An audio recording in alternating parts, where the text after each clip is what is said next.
3, 2, 1.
네, 여러분 안녕하십니까? 저는 한양대학교의 유영만 교수입니다. 네, 반갑습니다. 자, 오늘은 여러분하고 같이 어떤 주제로 이야기를 하려고 하냐면요. 여러분의 삶을 하나의 위대한 예술 작품으로 만드는 그 단 한 가지 방법이 뭘까? 여러분 궁금하시죠? 그게 바로 책 쓰기입니다. 자, 그러면 책은 전문가가 쓴다고 생각하는데요. 오늘 제가 그런 고정관념을 깨부수고 누구나 다 자기의 삶을 하나의 위대한 예술 작품으로 만드는 애쓰기, 이게 저는 오늘 여러분이 같이 나눠볼 책쓰기라고 생각합니다. 그래서 제 이야기를 들으면 여러분의 삶도 다 이야기거든요. 그 이야기를 잘 정리하시면 그 누구의 작품과도 비교할 수 없는 여러분의 고유한 예술 작품이 탄생하는데, 그게 바로 여러분의 삶을 책을 쓰는 과정이라고 저는 생각합니다. 자, 그런데 제가 한번 강의 시작하기 전에 제가 좋아하는 미국의 작가 리베카 솔릿이라는 사람이 있는데요. 멀고도 가까운이라는 책에서 이런 이야기를 했어요. 여러분이 보잘것없는 삶이라고 해서 쓸데없다고 생각하는데, 여러분의 삶을 써놓으면 누군가가 여러분의 글을 읽습니다. 그러면 지구 저 반대편, 여러분이 전혀 상상할 수 없는 아주 먼 곳에 있는 그 누군가가 여러분이 쓴 글을 읽고 여러분과 연결이 됩니다. 그리고 여러분은 예상치도 못했던 사람으로부터 사랑을 받을 수 있다는 거예요. 어떻게 하면? 여러분의 삶을 글로 남기면. 이게 이렇게 추상적으로 여러분 와닿지 않을 것 같죠? 그럼 제가 이런 경험을 똑같이 했는데, 부천에 있는 태권도 원장님께서 저한테 이런 연락이 왔어요. 교수님의 책을 읽고 우리 아이들이 너무 감동을 받아가지고 이 아이들의 꿈이 뭐냐면 교수님을 꼭 한번 만나보고 싶다는 거예요. 그래서 제가 안 만날 수 없잖아요. 그래서 진짜로 연구실에 이렇게 초대해가지고 저희 친구들하고 이렇게 질의응답하면서 저는 우리 아이들의 미래가 정말 희망이 있고 정말 밝다고 생각하는 이유 중에 하나가, 어른도 안 읽는 책을, 제 책을 무려 초등학교 4학년들이 읽고 감동받고 저를 사랑하는 사람들이 저렇게 많이 나타난 거예요. 자, 그러면 레베카 솔릿이 얘기했던 것, 여러분이 여러분의 삶을 책이나 글로 남기면 지구 반대편 어디선가 여러분과 연결이 되고 여러분의 삶을 사랑하는 사람이 나타날 것이다. 바로 이런 친구들이 나타날 가능성이 있다는 거예요. 저는 아무튼 제가 갖고 있는 모든 체험을 이렇게 글로 남기고 또 묶어서 이렇게 책을 내는 것이 저의 취미 생활이에요. 그래서 지금까지 무려 책을 주말에 이렇게 책을 한 권씩 쓸 수 있는 내공이 좀 생겼는데, 제가 이제 가장 최근에 쓴 책이 바로 여러분과 같이 오늘 나눠볼 이 책입니다. 책 쓰기는 애쓰기다. 자, 이 두 사람은 어떤 차이점과 공통점이 있는지 한번 비교가 되시나요?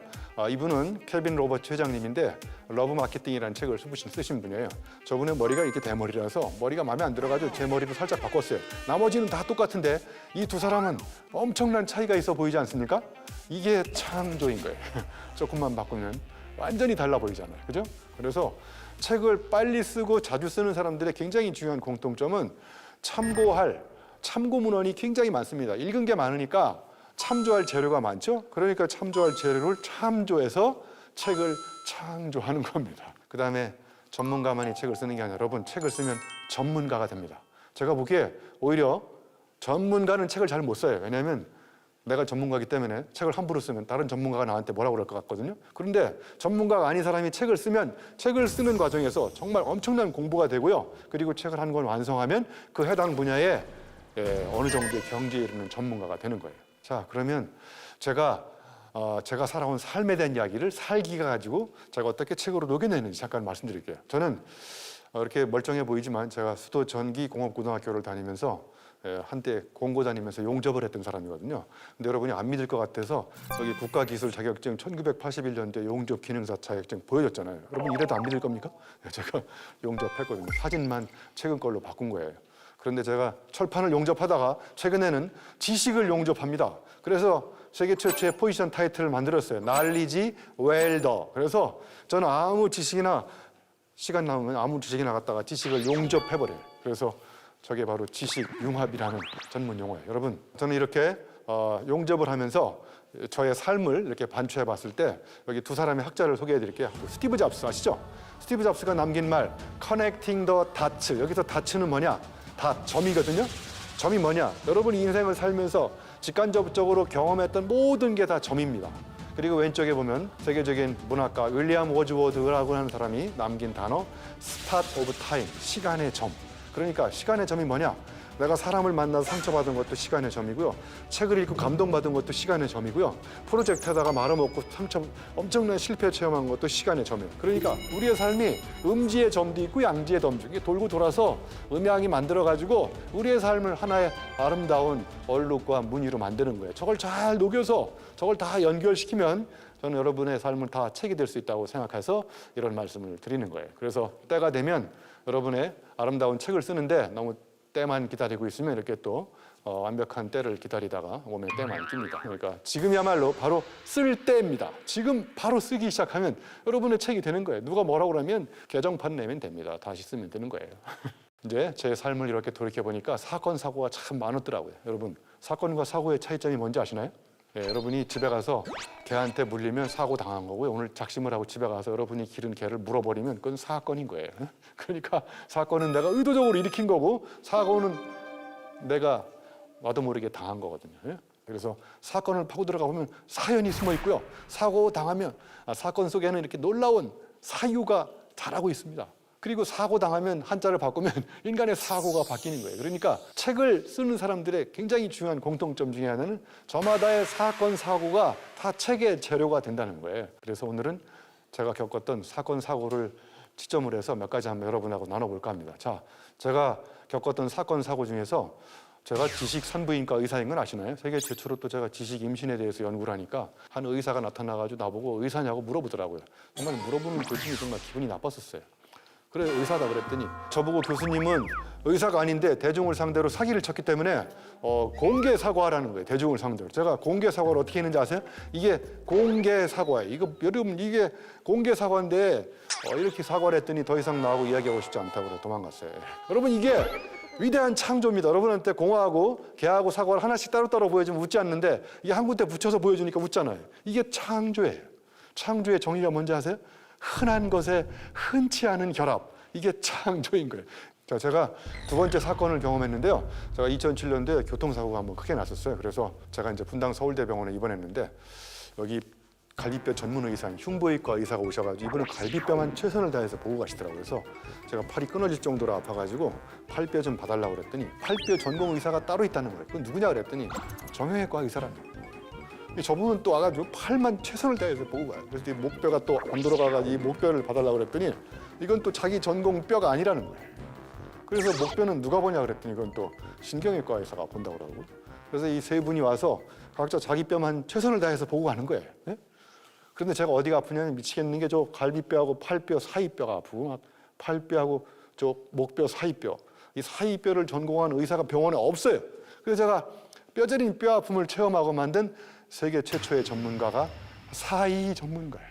이런 놀라운 깨달음을 갖고 쓴 책이 무슨 책이냐? 곡선이 이긴다의 개정판, 곡선으로 승부하라는 책이에요. 저는 모든 체험을 다 메모하고 적어놨다가 다 책으로 쓰는 거예요. 언젠가 이게 한번 크게 터질 거예요. 언젠가 걸릴 거예요. 여러분 영화 남한산성에 보면 이병헌이가 이런 말을 합니다. 신의 문서는 글이 아니라 길이 옵니다. 전하께서 밟고 걸어가셔야 할 길이 옵니다. 이런 말을 하시거든요.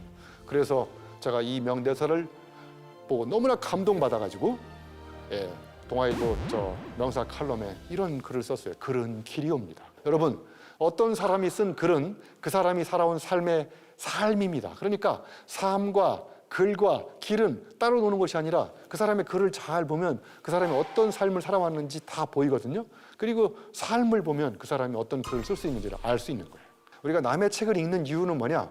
여러분, 생전 접해보지 못했던 새로운 개념을 습득하는 가장 강력한 방법은 남의 책을 읽는 거예요. 여러분, 니체가 만든 개념 중에 아모르 파티라고 들어보셨나요? 네, 운명애라는 우리말로 번역되는 건데 그걸 번역하면 아무렇게나 살지 말고 파티하면서 살아라 이런 얘기예요. 그럼 아모르 파티라는 개념을 내가 새롭게 만나면 내 운명을 이전과 다르게 설명할 수 있는 엄청난 아이디어가 생기는 거예요. 자, 두 번째, 사고방식에 지진이 일어납니다. 어떻게 이런 놀라운 사유를 할 수 있을까?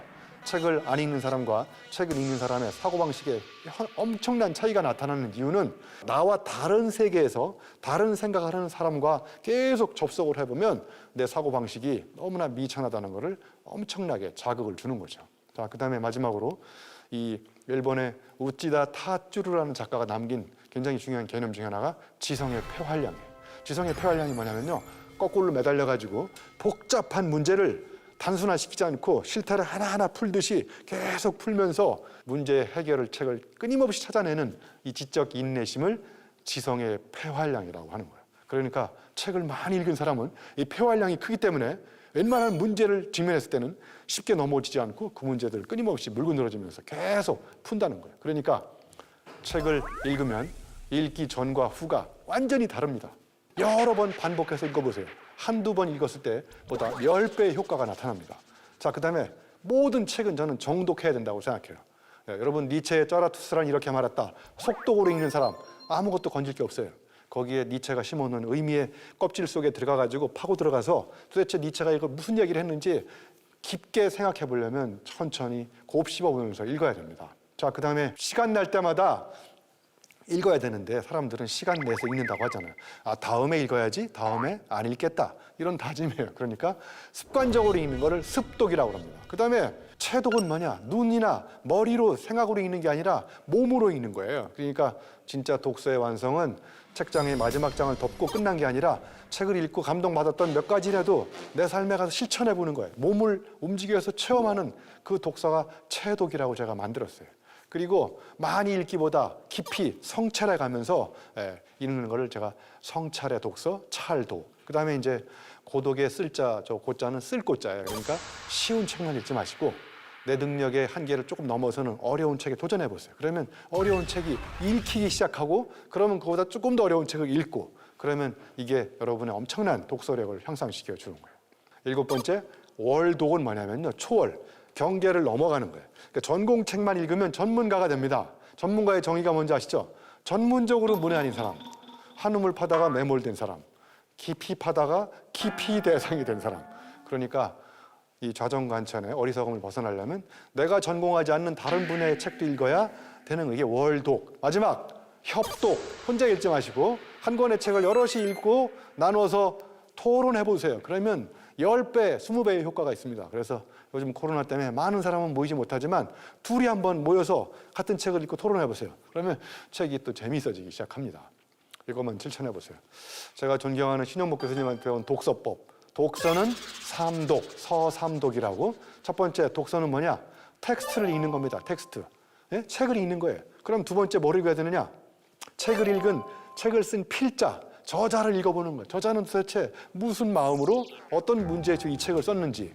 마지막에 책을 읽은 나를 읽어보라는 거예요. 그러니까 텍스트를 읽어보고 텍스트를 쓴 저자를 읽어보고 그 다음에 책을 읽은 나를 읽어보고 그럼 3번 읽는 거면 엄청난 효과가 있다는 거예요. 자, 이제 여러분의 삶을 살았잖아요. 그리고 두 번째, 남의 책을 읽었잖아요. 그러면 책만 읽는 바보가 되지 마시고 이제는 나의 글을 써보는 짓기 단계가 되는 거예요. 자, 그래서 글을 지으려면 이렇게 하시면 돼요. 여러분은 내가 살아온 삶의 깊이 넓이만큼 내가 책을 읽을 수 있고 내가 글을 쓸 수 있는 거예요. 그러니까 여러분이 어떤 삶을 살았는지에 따라서 여러분이 어떤 책을 읽을 수 있는지 어떤 글을 쓸 수 있는지, 그러니까 내가 쓴다는 글은 내가 살아온 삶과 내가 읽었던 책, 이 두 가지가 합쳐지면 내가 글을 쓸 수 있다는 거예요. 그러니까 글은 나의 삶의 체험, 남의 쓴 책의 개념, 체험과 개념이 합쳐지면 이게 융복합이 돼가지고 놀라운 글이 써지는 거예요. 그래서 여러분, 체험이 없는 개념은 관념으로 빠질 수 있고요. 개념이 없는 체험은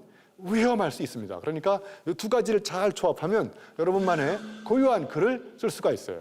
그래서 여러분들이 이렇게 살아온 삶을 가지고 글을 쓰면서 이제 인공지능을 능가하는 여러분의 사유를 만들려면 맥락적 사유를 해야 되는데, 맥락적 사유가 뭔지 아시죠?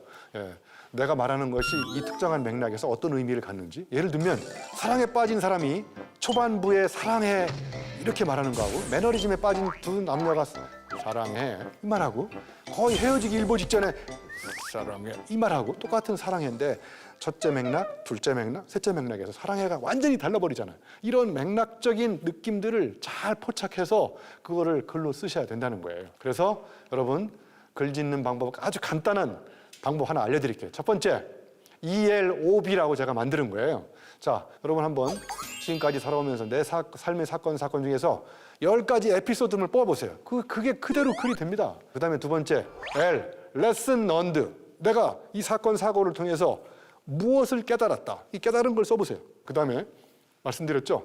나의 경험만 쓰면 안 되고, 그럼 다른 사람은 이런 비슷한 경험에 대해서 무슨 이야기를 하는지, 오피니언, 타산지석, 다른 사람을 통해서 이렇게 배우는 그런 어떤 인용하는 거. 이게 이제 세 번째고요. 그러면 이 글을 읽은 사람한테 처방전을 주는 거죠. 그러면 나는 어떻게 하라고?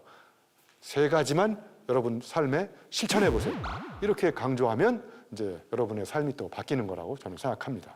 자, 그 다음에 삶과 읽기를 한 다음에 그냥 읽고 끝나면 여러분은 영원히 다른 사람의 생각에 종속돼서 살아갈 수밖에 없어요. 그러니까 이제 여러분의 삶을 녹여서 글짓기를 합니다. 자, 글짓기를 한다고 그래서 그대로 책이 되지 않잖아요. 그러니까 글들을 잘 구조화시켜가지고 목차를 만들고 고민해가지고 이제 책 쓰기를 하는 거예요. 그래서 또 책을 쓰러 갔더니 언젠가 책을 쓸 거야. 계속 웨이트, 기다리잖아요.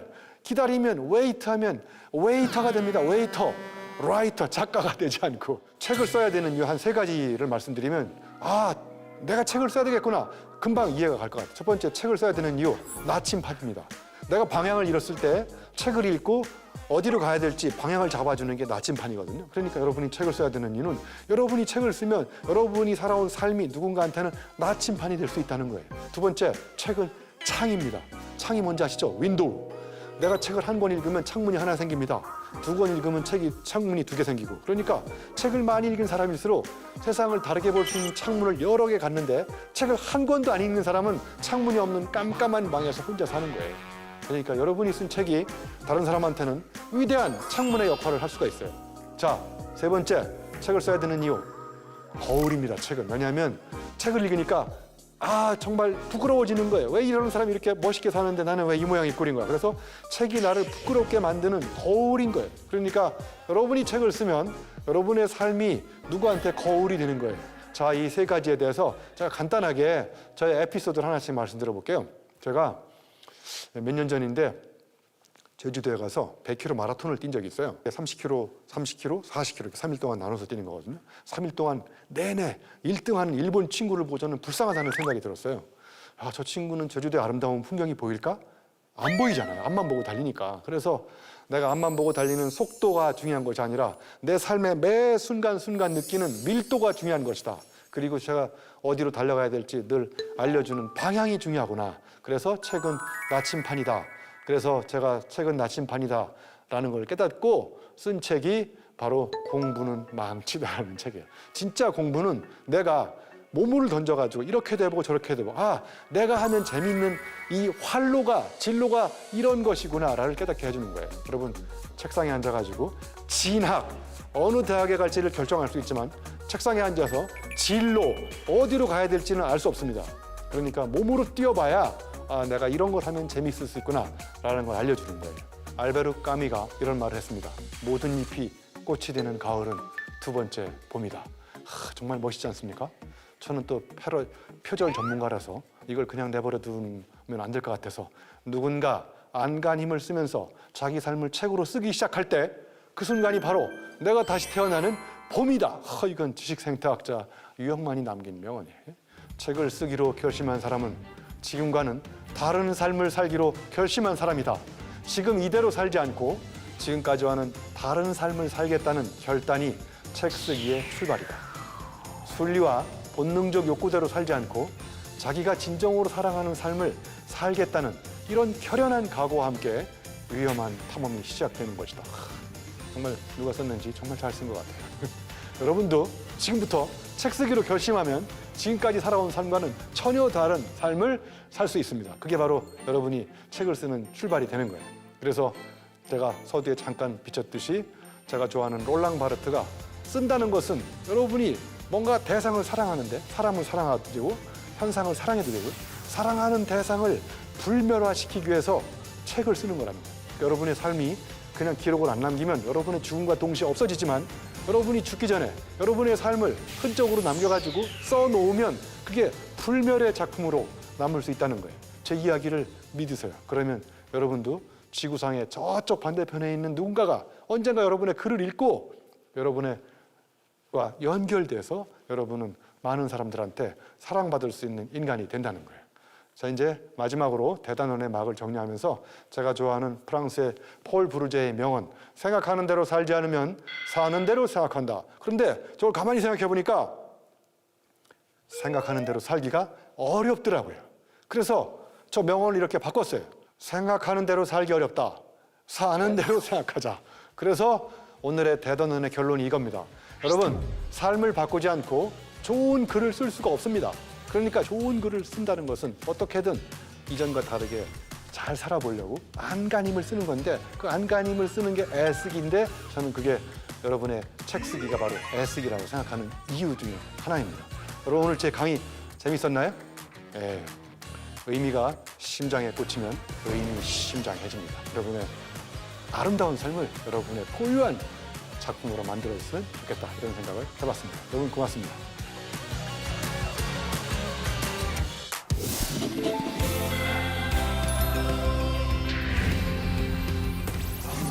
10년 이하의 젊은 작가들의 중단편 소설 중 눈부신 성취를 보여준 작품에 수여하는 상, 젊은 작가상. 2020년 젊은 작가상을 거머쥔 신예 작가들의 소설을 한 곳에 모았다. 신예 작가의 단단하고도 신선한 세상 속의 다양한 이야기를 담은 책. 2020 제11회 젊은 작가상 수상 작품집입니다. 민족의 정체성과 한을 그려내고 복원해온 우리 시대 대표 작가 황석영. 그가 쓴 한반도 100년의 역사를 꿰뚫는 책 철도원 3대.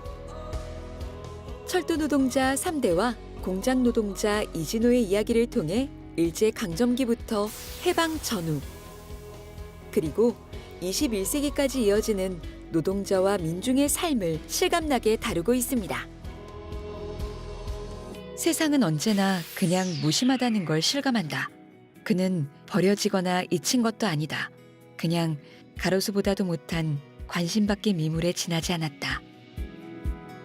노동의 의미와 가치를 되새겨볼 수 있는 소설 철도원 3대입니다. 노벨문학상 수상에 빛나는 실존주의 문학 대표 작가 알베르 까미. 알베르 까미 서거 60주년 추모 에디션 이방인 페스트. 이방인은 세상의 부조리를 직시한 실존의 인간의 모습을 그리고 있으며 페스트는 전염병이 창궐한 상황에서 생존하고 운명에 대항하는 모습을 담고 있습니다. 막막한 코로나 시대 속에서 지혜와 희망의 메시지를 전달하는 책 이방인 페스트입니다.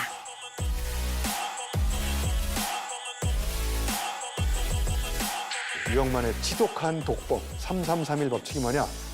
여러분이 제 책을 읽고 여러분의 심장을 두드렸던 인도 같은 문장 3가지를 뽑아보세요. 내가 이 책을 읽고 정말 느끼고 깨달았던 거 3가지 써보세요. 자, 그 다음에 이 책을 읽고 내가 내 삶에 적용하고 실천해야 될 것 3가지.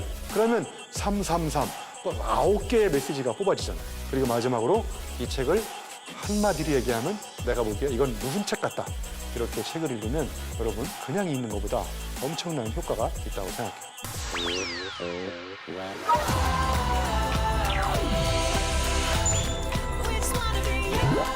Well.